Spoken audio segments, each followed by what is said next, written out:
Namaskara and welcome to BIC Talks, a podcast by Bangalore International Centre.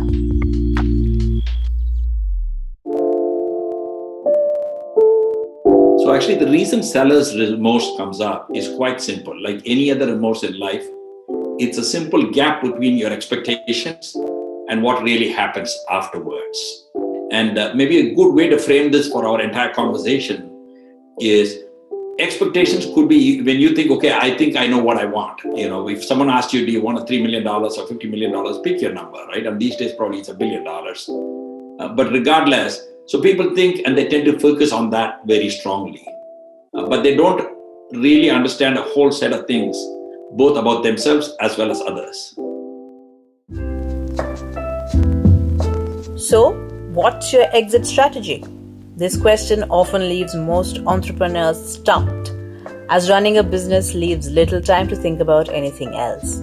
While business owners recognize that they may have to exit their business at some point, few give enough thought to how they will sell it, and fewer prepare for it. In this episode of BIC Talks, K. Srikrishna, serial entrepreneur, business mentor, and author of The Art of a Happy Exit, is in conversation with Hema Hattangady, who has co-authored Liftoff, the Story of Conzerv, and has featured as a principal speaker on an earlier BIC Talks episode titled Succeeding in Business Ethically. And now, over to Hema. Thank you, Lekha, and great to be with you, Shri, on this podcast. And I must say, it's lovely to be back with BIC again. So let's jump right into it. Shri, when we hear of entrepreneurs selling their companies for big bucks, we actually kind of picture them celebrating, sitting on a sun deck, sipping a margarita, wearing a sombrero. So where in the world does seller's remorse figure in this picture? That's a great question there, Hema. Firstly, thank you to BIC and thank you to you to make the time for this conversation. I'm quite excited to have this conversation. So absolutely, again, I really like the word picture you painted of someone sitting on a sun deck, sipping a margarita. Somehow, Southern California and Northern Mexico come in mind. But typically, entrepreneurs do things, the sorts of expressions I hear is, I will golf, right? Or I'll get a yacht and go boating. And reality is people discover there's only so much golfing or so much yachting you can do. So actually, the reason seller's remorse comes up is quite simple. Like any other remorse in life, it's a simple gap between your expectations and what really happens afterwards. And maybe a good way to frame this for our entire conversation is expectations could be when you think, okay, I think I know what I want. If someone asked you, do you want a $3 million or $50 million, pick your number, right? And these days, probably it's $1 billion. But regardless, so people think and they tend to focus on that very strongly. But they don't really understand a whole set of things, both about themselves as well as others. So a good framework to think about it is there are actually three parties involved in any sale. One is the entrepreneur themselves. Two is the stakeholders around the entrepreneur. This could be their business partners. It could be their employees. It could be spouses. It could be families. And if it's a family business, then it combines the stakeholders and the family. And then there is the other party, which is, let's call them the buyer in this case, all right? And so to your point that I'll be sitting in Cabo San Lucas, sipping a margarita with a sombrero, is really you're talking about you and yourself. And after you get there a week later, you may find, wait a second, it's not that different than Kerala, or it's not that different than pick your favorite spot in Kabini. And there's only so much you can do. You realize, wait a second, what really excited me and lent meaning in my life was that every day people were coming to me to solve problems. And I'm really good at solving problems. And I love being at the center of things. So when you're at the center of things, you think, oh, look, I don't want to be here. I want to be on that beach sipping that margarita. But that gets pretty old. Again, even if it doesn't get old to you, if you're not clear, that's what you want. So when you understand what is it that you want, and many times because money is something we can measure, we tend to focus on it. But then you find out, again, people hate it when I talk to young entrepreneurs. They're probably thinking in their head, hey, you made your money. Now it's very wise for you to speak like this. But the reality is money does solve a lot of problems. but it doesn't necessarily buy you happiness.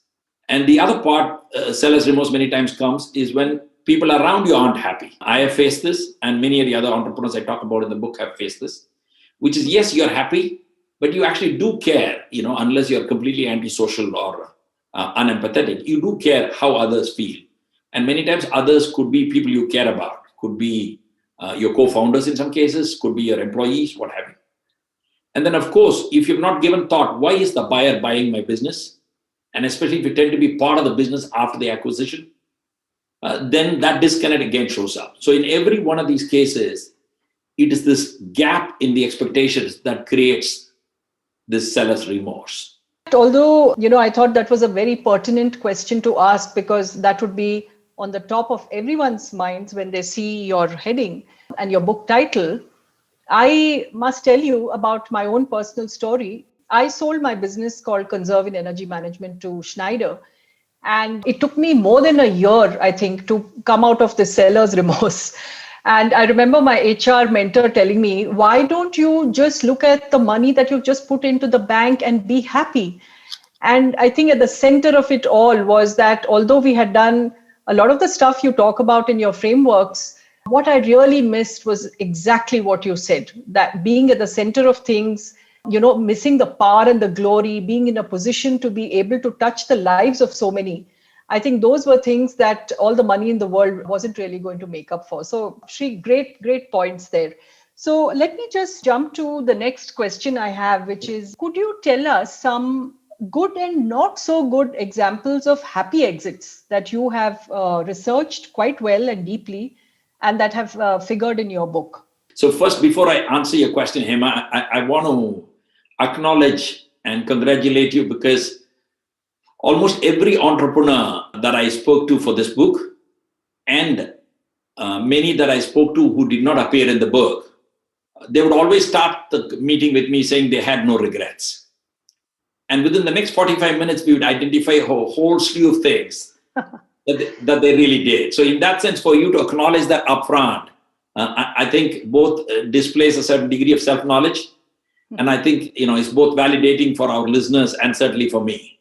So thank you for that. So to come back to your question, good and bad examples, I think tied to the comment you just made, right? So, okay, even though I've never been to business school, but because I teach at a business school, I end up doing many 2x2 frameworks. So the best way to answer this question is in the following way, right? One is, business sales can happen either where it's a planned exit or an unplanned exit. And a planned exit is, and there's some examples of that, is where you say, look, so there are two kinds of planned exits, right? One is people decide the nature of the business. So if you're in the semiconductor business, for example, or if you're in the medtech business, the only real way for a startup that's gone to a certain point is to exit, to get acquired, because otherwise you'll have to build out a sales force, you'll have to build out a marketing team, and all that requires far more capital and far more time, where it's logical for a giant player to then acquire you. So there, even when you start the business, whether you plan for it or not, the primary exit will be acquisition. So you know that. Other cases where the entrepreneur is saying, look, I've run this for 5 years, 15 years, whatever it is, and now I want to sell the business, and they get consultants, and those people help them figure out, how do you plan for this? So there are some people who are planning for it for a week, which is unplanned, and there's a set of people who plan for 5 years. And at least two people in the book that I cover essentially sold their company in a matter of 5 or 6 days, right? I would say overnight, but literally between Monday and Friday, it took that long. Wow. So that's an example of an unplanned exit. Now, in both planned exit and unplanned exit, you can have unhappy entrepreneurs. So I want to touch upon that, and I'll give you some examples. So I think the best illustration to give is, let's take the combination of two things. One, unplanned exit, and that was financially not good, but make the entrepreneur very happy, right? Which is sort of the antithesis of what you would think. Because so much of the focus, when you read in the media, when you read in the papers, whether it's Economic Times or Forbes or TechCrunch, everybody leads out with, you raised so much money or you sold the business for so much money. So it almost, in one sense, they're defining and setting expectations with entrepreneurs that the amount of money you sell it for is what matters. And otherwise it is inconsequential. So in RT's case, RT Isaac is a entrepreneur who went to school at Columbia Business School. So he'd been through business school and he felt, hey, I'm ready to start a business. He returned to his hometown. He started a business. He ran it. It was an advertising business. He ran it for 18 years. Then one Monday, which was the third downturn he was going through, he realized, look, what I really want to be doing is teaching. And so he decided he'll sell his business. So he called his staff in and he told them, look, we're going to shut the business down. And by the time he went out for lunch that day, as he recounts, people started calling him from around town saying, hey, your people are putting out their resumes. What's happening? You shouldn't shut the business down. You should sell it. And by Friday, he sold the business. But I think back then the term acqui-hire hadn't been yet coined, if you would, right? So what happened is all his team got jobs except him, and all his customers went to the buyer. But the lease of the building plus some obligations with the bank all stayed with Adi. So in his own reckoning, he was very clear that this was not a good example of how to sell and make money. But again, he seemed to be going for lunch frequently. When he went for lunch that afternoon, he recounted he was the happiest man that could ever be, because he realized all this time his business had been weighing on him for many years and he hadn't quite thought about it that way. He had done a lot of tweaking around. So this was an example of where someone exit a business in an unplanned manner. It was not financially redeeming in any way, but they were ecstatic because they realized what they wanted. Now they were in alignment with what they wanted. Again, by the way, he has prospered and done very well now. So he works with a wide variety of entrepreneurs now. And so Artie's done very well for himself, financially subsequently. But this is an example of an unplanned exit where financial output was not what you expected, but was still happy. Right. Now, the exact opposite of this is a story of an entrepreneur from Cleveland called Tim McCarthy. So Tim, again, how he started this business, we'll come to that in a second. He planned for 5 years to sell his business. He did nearly everything right. In those 5 years, he put his general managers in place. He came in only once a week and once a month for major customer calls, etc. He was present. So over the first year of his planned 5 years, he was able to draw himself out of the business and work on the business. He hired an investment bank to help him to sell his business. And he was quite clear that he wanted to sell for 10x EBITDA, his business. So he did sell his business at the end of 5 years for 9x of EBITDA.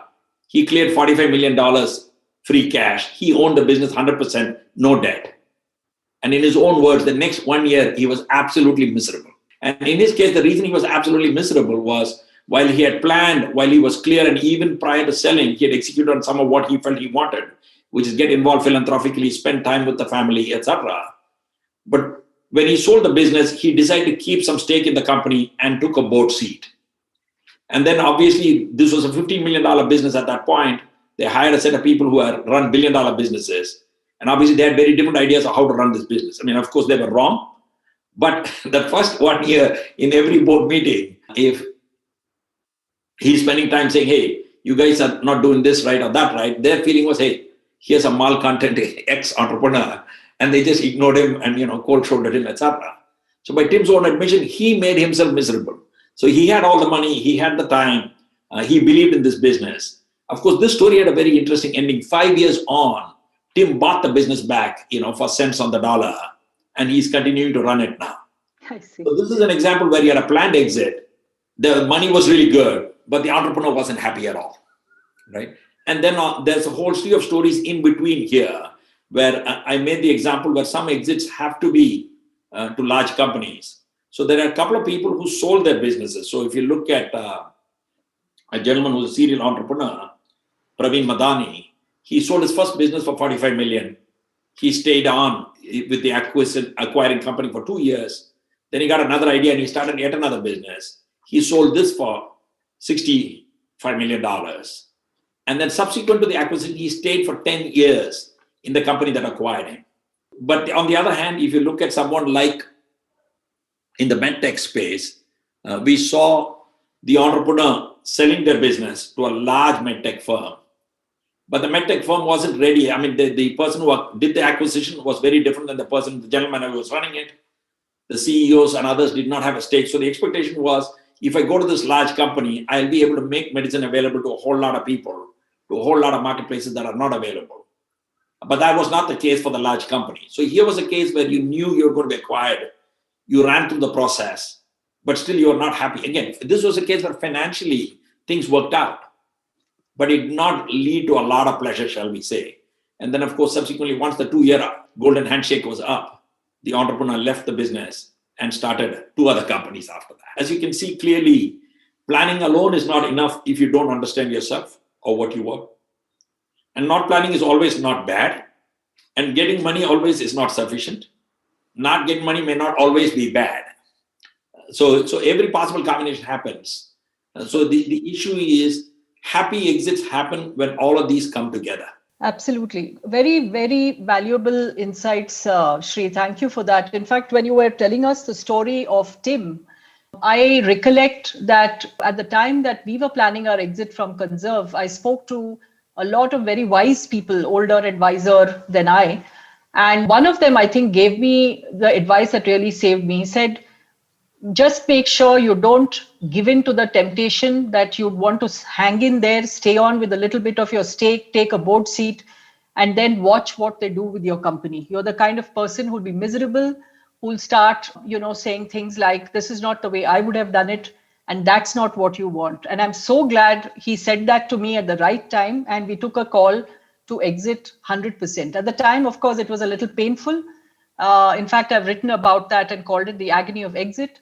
But I'm so glad I did that. And I think that was about Tim's story. And thank you for sharing all these examples. And I think it gives a very, very clear picture of the framework that you have described in your book, Shri. So thanks for that. So I just wanted to ask you, many businesses in India and globally are family owned. Do you have any specific lessons for them? Okay, excellent question. Incidentally, right? I mean, even globally, most businesses are family owned, right?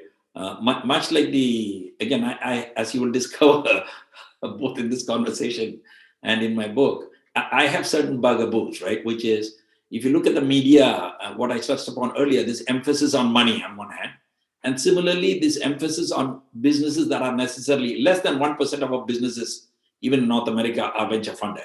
Right. And so most businesses are family owned, and therefore there's a slew of issues. So the most direct answer to your question, so there's a 2-part answer. One is everything that's true for other companies is magnified manifold for family companies, family businesses.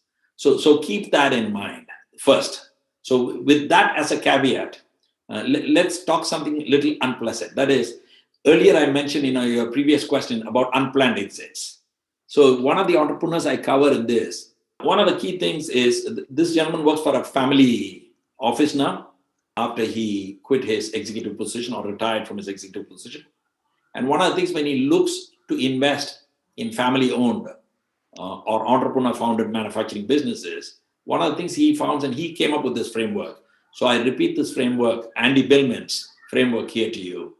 So what Andy said is, look, there are 4 reasons people may exit business for unplanned reasons.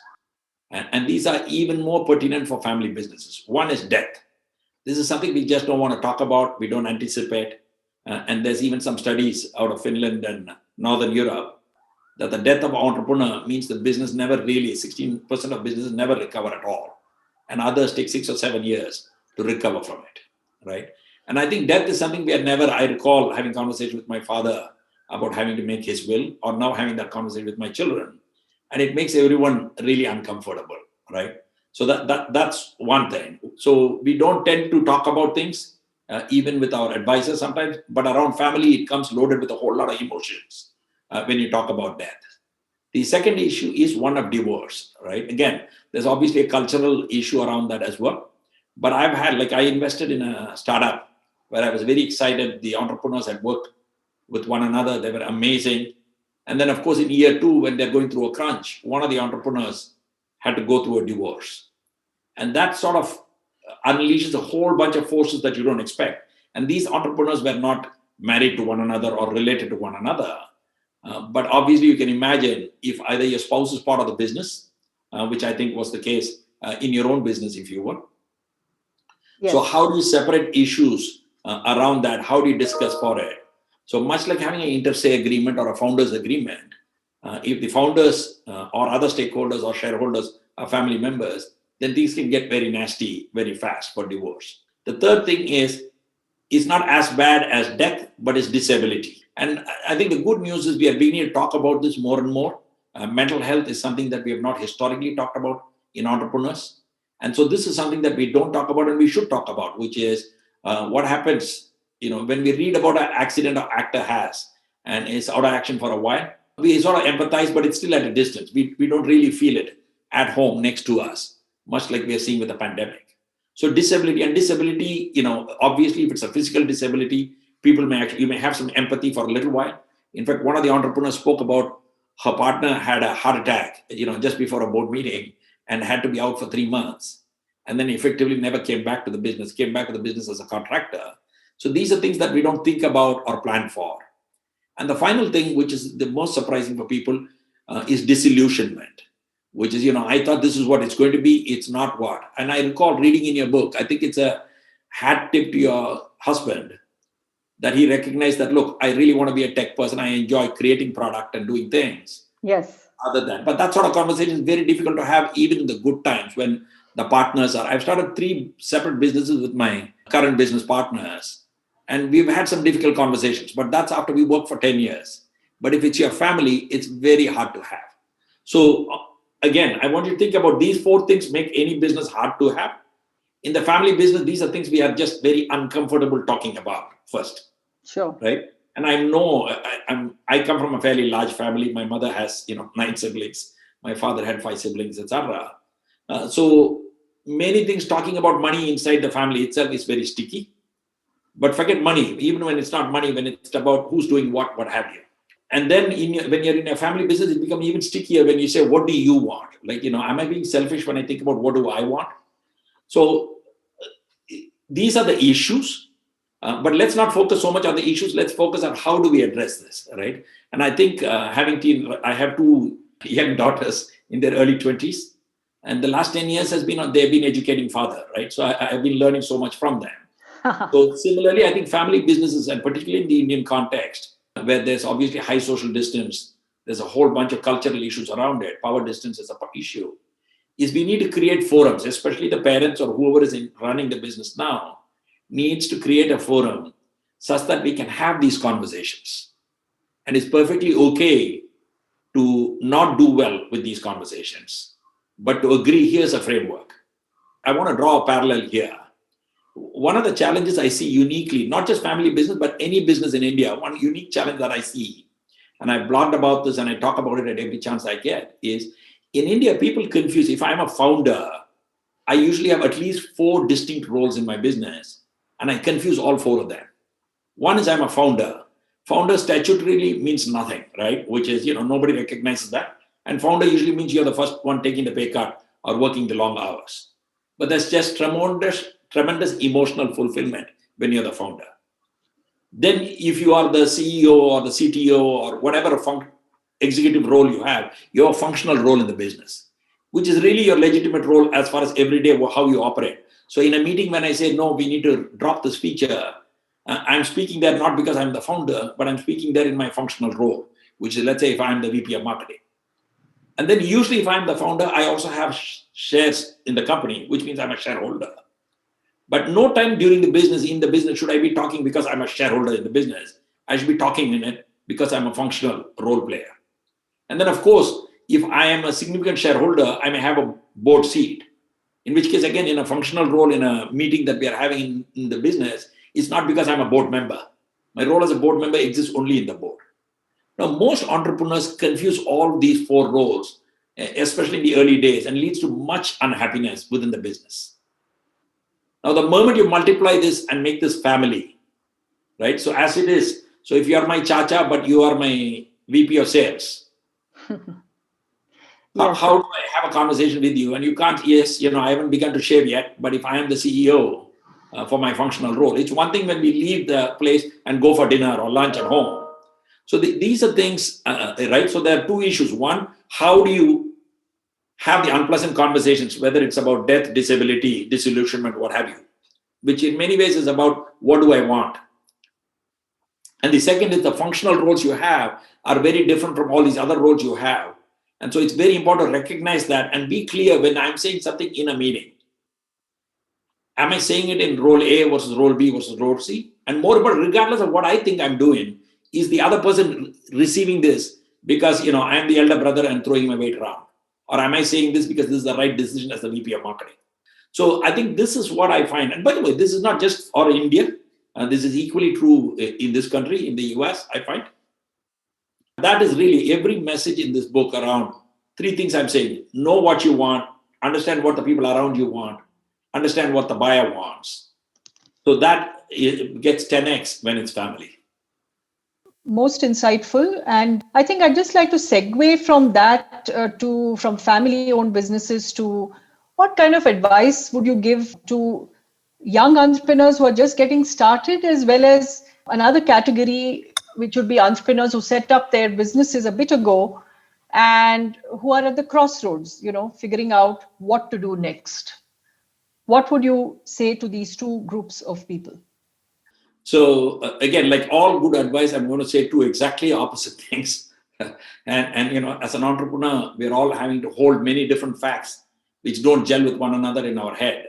So hopefully this advice, quote unquote, will help you do that. So first is, as an entrepreneur, your primary job is first to build a business. And usually building a business is serving a customer and solving a problem for them. So don't take your eye off the ball, because if you don't, regardless of what your plans are for next week, next month, next year, 5 years from now, 10 years from now, do your primary job and don't drop the ball on it. Because even if you want to sell your business, you better have a business, and you better have a business that serves some purpose and is useful and therefore will survive, right?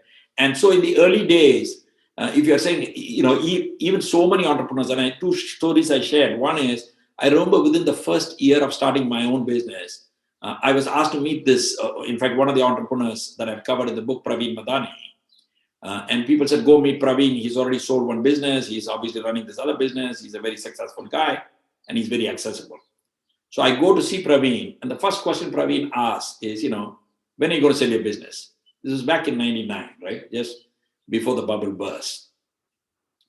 And I recall being very upset and coming back and telling my wife, I'm never going to meet this guy again, right? I just started that damn business now.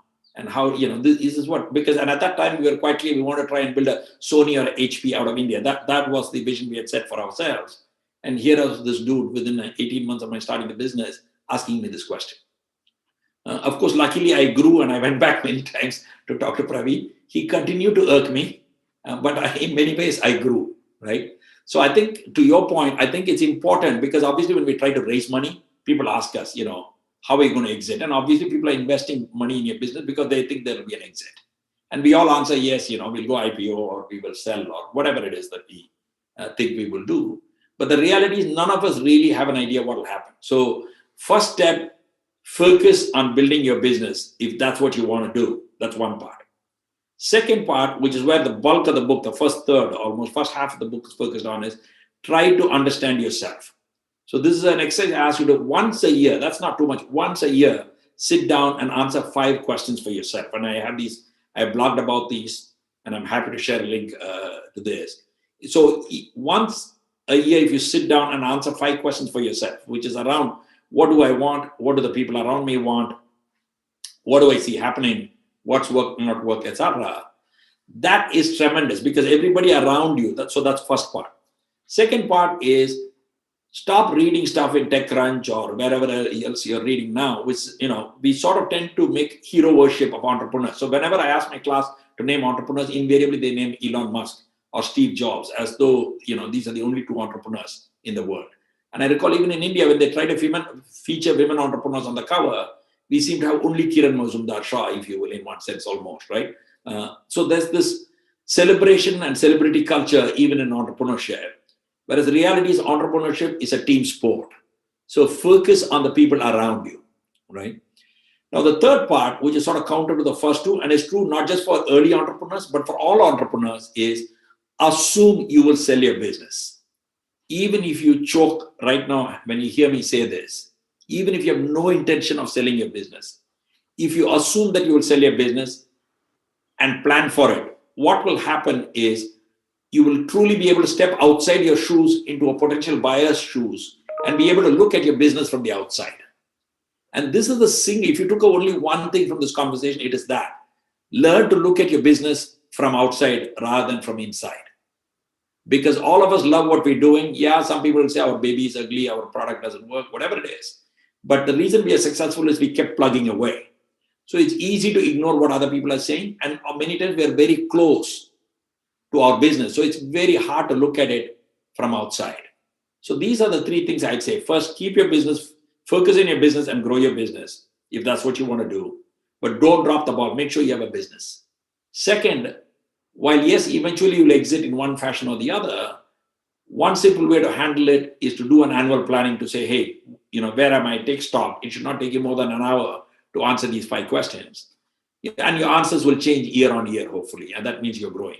And the third part is act like you're going to sell your business, regardless of your intention.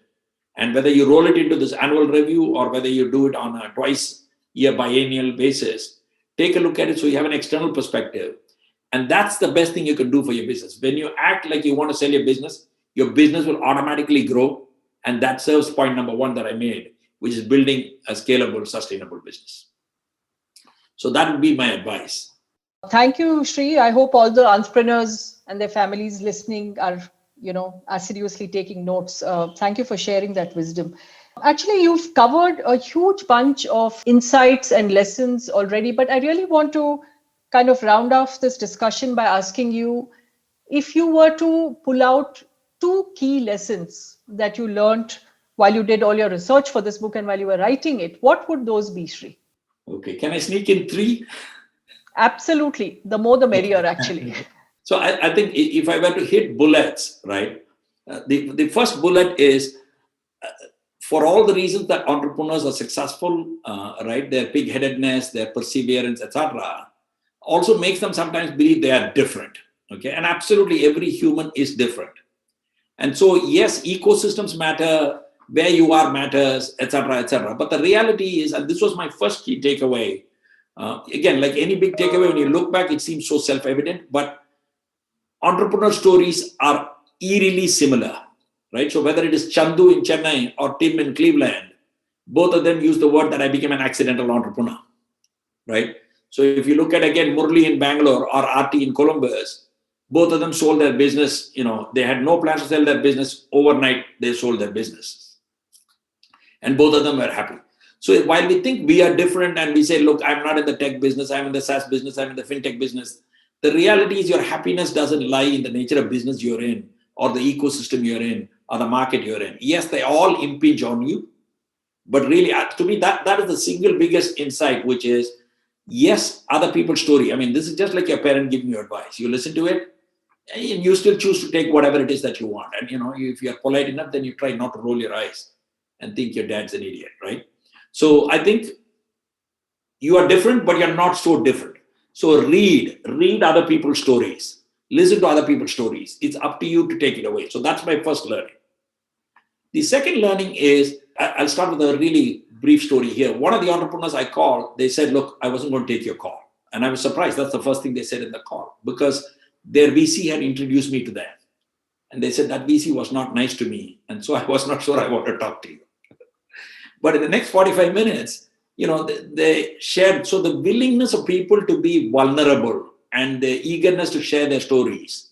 That's very important, because, again, one of my colleagues, one of my close friends who asked me to work on a book, he recently asked me, hey, why did you write your story? In fact, he ended up buying your book, Hema, because he's in the electrical business, in the panel building business.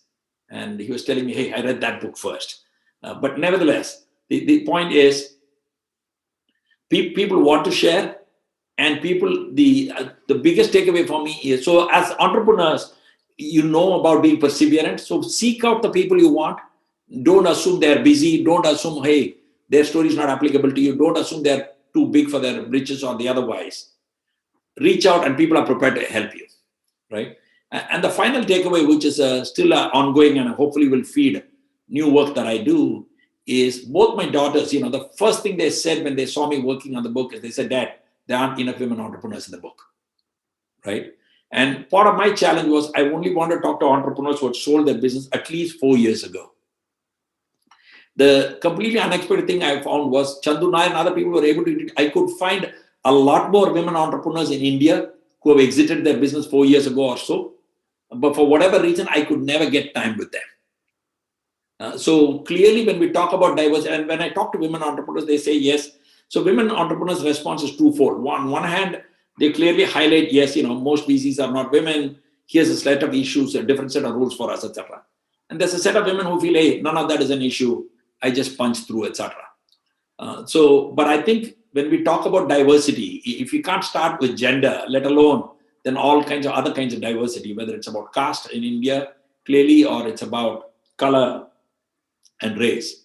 So I think diversity matters, and diversity still is very at an early phase. These were the three key findings that I took away from me and that I'm excited about. Very interesting that you mentioned more women entrepreneurs in India. I wish they just got, a lot more coverage. Like you said, we seem to have just the 2 or 3 faces that keep showing up. So, but anyway, it's very heartening to hear that. Thank you, Sri. This was a fascinating conversation. There was just so much to process.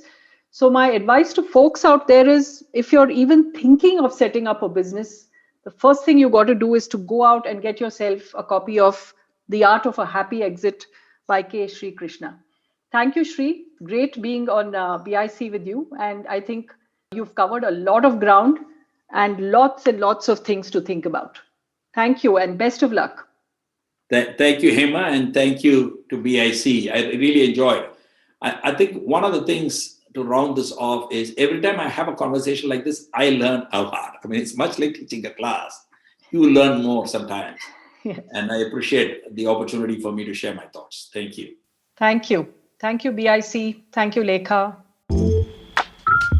Thank you for hanging in there and listening to the full conversation. If you liked what you heard, do share it with friends and family. You can also leave us a review or rating on iTunes and Apple Podcasts.